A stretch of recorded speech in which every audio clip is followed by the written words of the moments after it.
자, 지금 월가에서 흉흉한 소문이 들고 있어요. 에어포켓, 그러니까 엔비디아가 호퍼 아키텍처에서 블랙엘로 아키텍처로 세대 전환을 하면서 이제 새로운 세대의 AI 칩을 구매하려고 이전 세대 H100 주문이 줄어드는 그런 주문 공백 사태가 일어나는 거 아니냐, 이번 분기 실적도 부진한 게 아니냐라는 소문이 돌고 있습니다. 오늘은 이 소문의 진위를 확인하고 엔비디아의 실적에 대한 프리뷰 및 전망에 대해 논하겠습니다. 엔비디아 지난 실적 보시면 아시겠지만 2013년부터 2024년 초까지 실적을 미스한 적이 딱 4번밖에 없어요. 그 중에서 더 중요한 주당 순이익 입스를 미스한 적은 딱 2번 있었습니다. 그럼 이번에도 잘 나오겠죠? 솔직히 엔비디아 실적 미스를 예상하는 사람은 거의 없을 거예요. 사실 이번 분기 월가의 매출 예상치 같은 경우는 대략 24.5빌리언 달러고 주당 순이익은 5.56 달러입니다. 그런데 실제로 월가의 IB, 뱅크 오브 아메리카나 골드만삭스 같은 대형 투자은행들의 전망치 같은 경우는 대략 매출 26빌리언 달러까지 예상을 한다고 합니다. 보시면은 다양한 기관들이 목표 주가 1200까지 줄 상향 중에 있어요. 자, 엔비디아가 최근 들어 실적 발표 때마다 가이던스 대비 거의 10% 이상을 상회하는 실적치를 발표했잖아요. 물론 주가는 그 단분기 가이던스가 더 중요합니다만 매번 실적 발표 때마다 사실 주가도 큰 상승을 보여줬었어요. 게다가 저번 엔비디아 실적 발표 때 뭐라 했냐면 TSMC의 양산 계획이 약간 불확실하다. 그래서 이번 분기 가이던스를 24빌리언으로 보수적으로 좀 제시를 했단 말이에요. 자, 그런데 TSMC 양산 계획이 어떻게 됐냐? 지금 너무 잘 되고 있습니다. 한 3월까지만 해도 24년 월말 COWA 캐파가 한 3만 장이었는데 이제 4월 달에는 한 4만 장, 5월 달에는 5만 장까지 뽑는다. 이제 뭐 다음 달에는 뭐 6만 장이라고 할걸요? 이 수치가요, 작년 대비 거의 3배가 넘는 수치예요. 그러니까 공급이 거의 3배가 는 거죠. 이 말은 엔비디아 매출도 3배가 될 수가 있다는 말이니까 물론 아직까지는 좀 지켜봐야 알겠습니다만 이런 걸 봤을 때 이번 분기 역시 실적이 잘 나올 가능성이 개인적으로는 정말 높다고 생각을 합니다. 아까 말한 그 기괴한 소문은 뭐냐? 자, 3월에 엔비디아 GTC 발표에서 새로운 반도체인 블랙웰 아키텍처를 선보였어요. 25년부터 양산에 돌입할 예정이고요. 엔비디아 문제는 이 블랙웰 아키텍처가 너무 좋다는 거예요.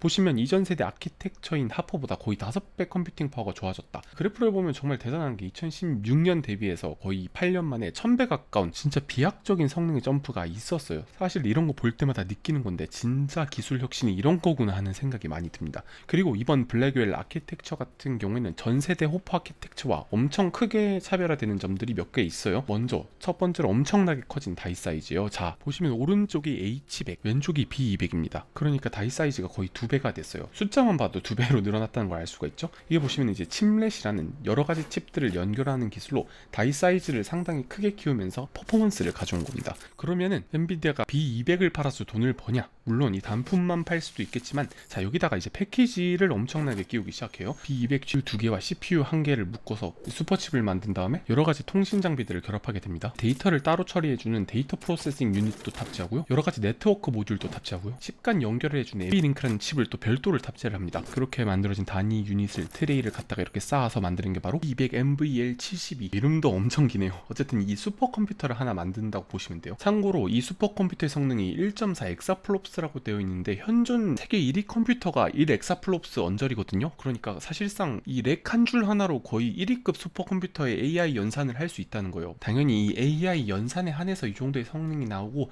약간의 좀 뻥이 있겠습니다만 거의 1년마다 성능이 2배씩 늘어나는 게 완전 허풍은 아니다, 그런 느낌을 받습니다. 그리고 거대한 데이터 센터를 만들겠다, 이 정도면 얼마일지 상상이 안 가는데 어쨌든 25년 양산이 될 이 블랙웰 아키텍처의 통합적인 슈퍼컴퓨터 솔루션, 정말 성능이 말도 안 되는 수준이거든요. 그런데 또 한 번 놀란 점은 전력 효율이 엄청나게 좋아졌다는 거예요. GPT-4 모델을 90일 동안 훈련시키는데 대략 8000개의 이전 세대 호퍼로 15메가와트를 먹었다면 똑같은 작업을 하는데 2000개의 GPU로 단 4메가와트밖에 들지 않았다는 겁니다. 블랙웰 아키텍처로 넘어오면서 전력비가 너무 좋아졌고 운용 비용도 크게 감소했습니다. 사실 뭐 그걸 가능하게 해준 게 아키텍처의 세대 변경도 있지만 순행식 솔루션을 탑재했다는 점이 아주 크거든요. 다들 조립 PC 보시면 요새 순행식 쿨러 많이들 달잖아요. 원래는 이제 팬을 이용한 공랭식 냉각법이었다면 이번 솔루션에는 아예 순행식, 그러니까 물로 식히는 거죠. 이렇게 함으로써 열 관리가 용이해지고, 열 관리가 용이해지니까 운영 비용도 엄청나게 절감할 수가 있는 거예요. 실제로 골드만삭스 리서치까지 찾아봤는데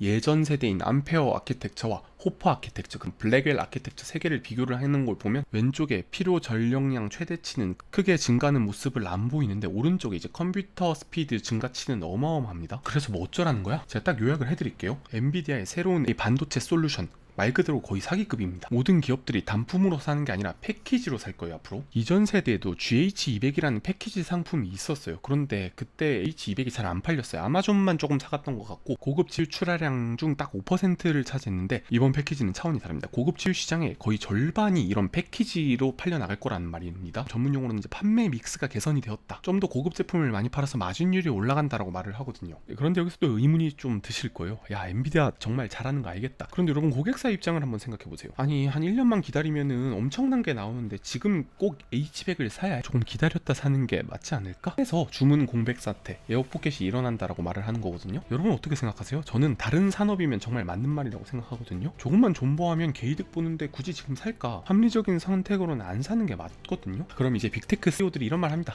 야, 우리 너무 비싼데 이거 1년 있다가 살게. 조금만 기다려줘. 이 주문 공백 사태, 말도 안 되는 소리라는 게 좀 이해되시나요? 그러니까 하루가 다르게 신기술이 쏟아져 나오고 있습니다. 최근에 나온 오픈 AI의 감정을 인식하고 표현하는 인공지능 비서 GPT-4o, 이거 다들 보셨죠? 자고 일어나면 세상이 바뀌어 있는데 1년 후에 주문을 넣는다고? 진짜 말도 안 되는 소리죠. 그리고 24년 하반기에 H100 업그레이드판인 H200까지 출시 예정이 있습니다. 자, 클라우드 3사나 메타에서 이미 칩을 수십만 개 사갔어요. 보시면 아시다시피 엔비디아 칩 가장 많이 사가는 이 4인방이 빅테크 4인방이에요. 클라우드 인프라 투자 예정액만 합쳐서 177빌리언 달러, 올해만 하나로 200조 원이 넘고 내년에는 뭐 250조까지 투자를 하는데 이 빅테크들이 안 사간다? 아, 신난다고 그 밑에 있는 IT 기업들이 싹 쓸어 갈걸요? 자, 이제 기업 다 팔고 나면 또 누가 남냐? 정부도 줄 서서 기다리고 있습니다. 자, 지금 AI 시대에 이 AI가 없으면 연구가 안 되는 수준에 이르렀어요. 전 세계 기업과 AI 연구소 직원들이 이직 시 가장 또 중요하게 보는 게, 야, 너희 H100 몇 대 준비됐냐? 이걸 지금 면접 때 역으로 질문한다는 우스갯소리까지 있으니까요. 결국 주문 공백 사태는 거의 일어나지 않을 일이다. 지금 엔비디아 같은 경우는 25년까지 거의 보장된 성장, 저도 보시는 분은 아시겠지만 상당히 좀 보수적으로 말하는 경향이 있는데도 너무나 높은 확률로 큰 성장이 있을 것 같다. 저만 그러는 게 아니라 모건 스탠리에 따르면 25년 블랙엘 아키텍처 매출 예상치만 딱 120달러로 전망을 했어요. 이게 얼마나 어마어마한 수치인지 감이 안 와실 텐데,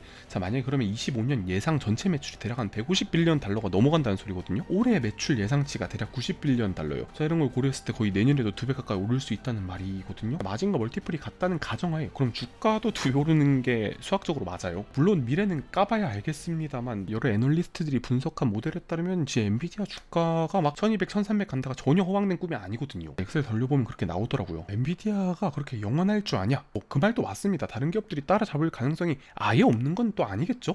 그런데 지금까지 수십 년 동안 칩을 만들어 오고 쿠다 생태계에 몇십 년씩 투자해온 엔비디아의 전략이 드디어 유효해진 거라고 봅니다. 완벽한 기술적 초격차, 플랫폼 네트워크 효과를 바탕으로 진짜 말도 안 되는 해자를 만들어 버렸어요. 되게 다른 대안이 없는 수준입니다. 자, 보시면 인텔은 점점 해가 갈수록 떡락하고 있고 AMD는 약간 콩고물 받아오면서 달달하게 잘 성장을 했어요. 엔비디아의 매출 총이익률은 뭐 70 몇 %가 넘어가고 있죠. 저는 이렇게 말하고 싶어요. 모래에서 금을 만드는 연금술, 그 정도의 비즈니스를 하고 있다. 현존하는 사상 최강의 비즈니스가 아닐까 생각이 듭니다. 그리고 또 앞으로 학습만 하는 게 아니라 이제 추론 시장에서도 아주 강력한 플레이어가 되게 자명합니다.